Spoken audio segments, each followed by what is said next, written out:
Hello everyone, welcome back to my channel. आज की हमारी पाठ्य योजना का टॉपिक है व्यापार, आयात और निर्यात।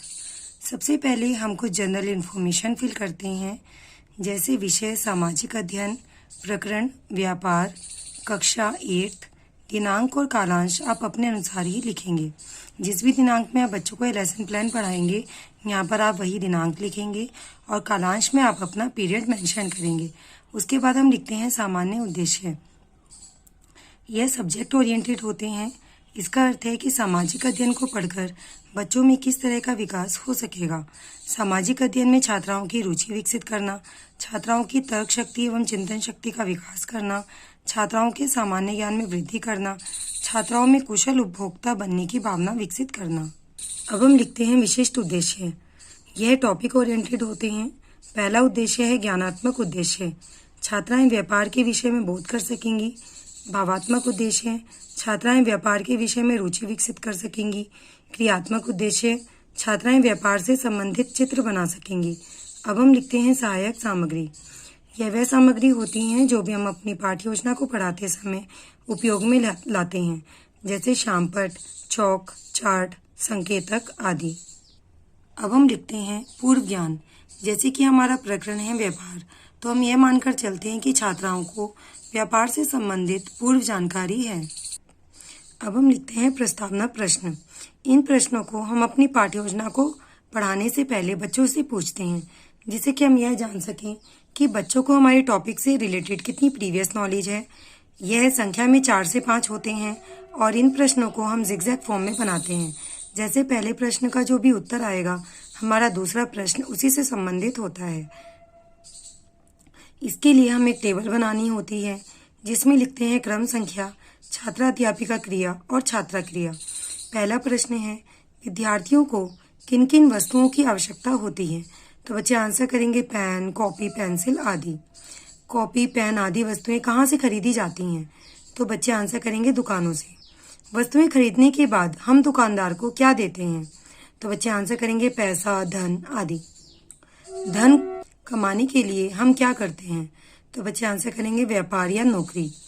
व्यापार से आप क्या समझते हैं? हो सकता है कुछ बच्चे इसका आंसर दें और हो सकता है कुछ बच्चे इसका आंसर ना दे पाएं। हम यहाँ पर लिखेंगे संभावित उत्तर। अब हम लिखते हैं उद्देश्य कथन। छात्राओं, आज हम व्यापार के विषय में विस्तार पूर्वक अध्ययन करेंगे। अब हम अपने शिक्षण बिंदु लिखते हैं। हमें अपनी पाठ्य योजना से संबंधित 3 शिक्षण बिंदु बनाने होते हैं। इसके लिए हम एक टेबल बनाते हैं, जिसमें लिखते हैं शिक्षण बिंदु, अपेक्षित व्यवहारिक उद्देश्य, शिक्षण अधिगम अनुभव, छात्रा अध्यापिका क्रिया, छात्रा क्रिया, शिक्षण विधि, प्रविधि एवं सहायक सामग्री और मूल्यांकन। हमारा पहला शिक्षण बिंदु है व्यापार। अपेक्षित व्यवहारिक उद्देश्य में लिखेंगे छात्राएं ज्ञान का प्रत्यास्मरण करेंगी। विकासात्मक प्रश्न, धन कमाने के लिए मनुष्य क्या करता है? तो बच्चे आंसर करेंगे नौकरी या व्यापार। व्यापार के विषय में आप और क्या समझते हैं? हो सकता है बच्चे इसका आंसर ना कर पाएं। हम यहाँ पर लिखेंगे संभावित उत्तर। हमने यहाँ पर बच्चों से प्रश्न पूछे हैं, इसलिए शिक्षण विधि प्रविधि में लिखेंगे प्रश्नीकरण प्रविधि। अब हम अपेक्षित व्यवहारिक उद्देश्य में लिखते हैं छात्राएं व्यापार के विषय में बोध कर सकेंगी। छात्रा अध्यापिका क्रिया, हम दुकान जाते हैं और अपनी आवश्यकता की वस्तुएं मांगते हैं। दुकानदार उस वस्तु की खरीद मूल्य पर कुछ लाभ जोड़कर हमसे धन लेता है और वस्तु हमें बेचता है। इस प्रकार वस्तुओं और सेवाओं को खरीदने और बेचने की प्रक्रिया को व्यापार कहते हैं। छात्रा क्रिया में लिखेंगे सभी छात्राएं ध्यानपूर्वक सुनेंगी तथा शामपट कार्य को अपनी उत्तर पुस्तिका में अंकित करेंगी। अब हम लिखते हैं शिक्षण विधि प्रविधि। हमने यहाँ पर अपनी शिक्षण बिंदु को समझाया है, इसलिए शिक्षण विधि प्रविधि में लिखेंगे कथन विधि। और अंत में हम एक मूल्यांकन प्रश्न पूछते हैं, जिससे कि हम यह जान सकें कि बच्चों को हमारा शिक्षण बिंदु कितना समझ में आया है और कितना नहीं। तो हमारा मूल्यांकन प्रश्न है, व्यापार से आप क्या समझते हैं? अब हम पहले की तरह ही टेबल बनाते हैं और हमारा दूसरा शिक्षण बिंदु है व्यापार के प्रकार। अपेक्षित व्यवहारिक उद्देश्य में लिखते हैं छात्राएं ज्ञान का प्रत्यास्मरण करेंगी। विकासात्मक प्रश्न, व्यापार किन लोगों के मध्य होता है? तो बच्चे आंसर करेंगे क्रेता और विक्रेता के मध्य। अब हमारा दूसरा प्रश्न है व्यापार कितने प्रकार का होता है? तो बच्चे हो सकता है बच्चे इसका आंसर ना कर पाएं। हम यहाँ पर लिखेंगे संभावित उत्तर। हमने यहाँ पर बच्चों से प्रश्न पूछे हैं, इसलिए शिक्षण विधि प्रविधि में लिखेंगे प्रश्नीकरण प्रविधि। अब हम अपेक्षित व्यवहारिक उद्देश्य में लिखेंगे छात्राएं व्यापार के प्रकारों के विषय में रुचि विकसित कर सकेंगी। छात्र अध्यापिका क्रिया। व्यापार दो प्रकार का होता है। देशी व्यापार। देशी व्यापार का अर्थ होता है देश के अंदर आवश्यकता अनुसार वस्तुओं का क्रय विक्रय करना। विदेशी व्यापार। विदेशी व्यापार का अर्थ होता है दो देशों के बीच व्यापार, या यह अंतर्राष्ट्रीय व्यापार भी कहलाता है। छात्रा क्रिया में लिखेंगे सभी छात्राएं ध्यानपूर्वक सुनेंगी तथा शामपट कार्य को अपनी उत्तर पुस्तिका में अंकित करेंगी। अब हमने यहाँ पर बच्चों को ये शिक्षण बिंदु समझाया है, इसलिए शिक्षण विधि प्रविधि में लिखेंगे कथन विधि। और हमारा मूल्यांकन प्रश्न है देशी व्यापार किसे कहते हैं? अब हम पहले की तरह ही टेबल बनाते हैं और शिक्षण बिंदु में लिखते हैं आयात निर्यात की वस्तुएं। अपेक्षित व्यवहारिक उद्देश्य में लिखते हैं छात्राएं ज्ञान का प्रत्यास्मरण करेंगी। विकासात्मक प्रश्न विदेशी व्यापार को और किस नाम से जाना जाता है? तो बच्चे आंसर करेंगे अंतर्राष्ट्रीय व्यापार। आयात निर्यात के बारे में आप क्या समझते हैं? हो सकता है बच्चे इसका आंसर ना कर पाएं। हम यहाँ पर लिखेंगे संभावित उत्तर। हमने यहाँ पर बच्चों से प्रश्न पूछे हैं, इसलिए शिक्षण विधि प्रविधि में लिखेंगे प्रश्नीकरण प्रविधि। अब हम अपेक्षित व्यवहारिक उद्देश्य में लिखते हैं छात्राएं आयात निर्यात की वस्तुओं के विषय में रुचि विकसित कर सकेंगी। छात्र अध्यापिका क्रिया।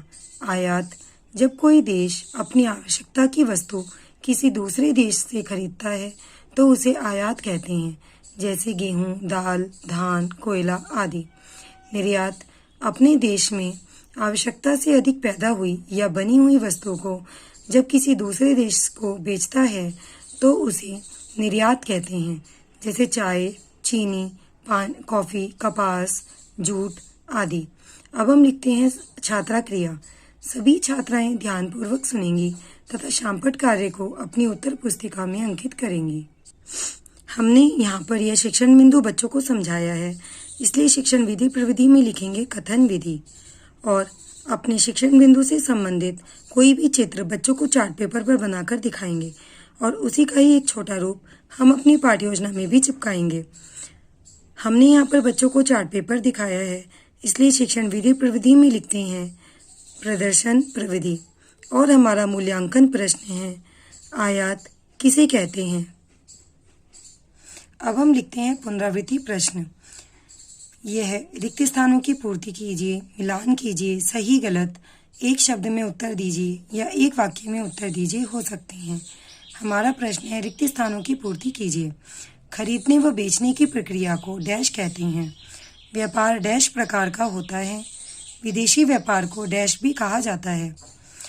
इन सभी प्रश्नों के उत्तर बच्चे आसानी से दे पाएंगे क्योंकि इन सभी प्रश्नों को हमने अपने शिक्षण बिंदुओं में पढ़ाया है। अब हम लिखते हैं शामपट कार्य। इसके लिए हमें ब्लैक बोर्ड की तरह ही एक ब्लैक चार्ट अपनी पाठ्य योजना में चिपकाना होता है और उसमें एंट्रीज फिल करते हैं, जैसे विषय सामाजिक अध्ययन, प्रकरण व्यापार, कक्षा 7th, दिनांक और कालांश आप अपने अनुसार ही लिखेंगे। व्यापार वस्तुओं को और सेवाओं को खरीदने और बेचने की प्रक्रिया को व्यापार कहते हैं। प्रकार देशी व्यापार और विदेशी व्यापार। आयात निर्यात की वस्तुएं, दूसरे देश से वस्तुओं को खरीदना आयात तथा दूसरे देश में वस्तुओं को बेचना निर्यात कहलाता है। अब हम लिखते हैं गृह कार्य। पहला प्रश्न है व्यापार किसे कहते हैं, व्याख्या करें। आयात व निर्यात में अंतर स्पष्ट कीजिए। संदर्भ पुस्तिका NCERT द्वारा अनुमोदित कक्षा 8 की सामाजिक अध्ययन की पाठ्य पुस्तक। यदि आपको ये वीडियो अच्छी लगी हो तो प्लीज़ वीडियो को लाइक करें, शेयर करें और मेरे चैनल को सब्सक्राइब करें। और यदि आपको सामाजिक अध्ययन से संबंधित किसी और टॉपिक की लेसन प्लान की वीडियो चाहिए तो मुझे कमेंट सेक्शन में ज़रूर बताएं। Thank you.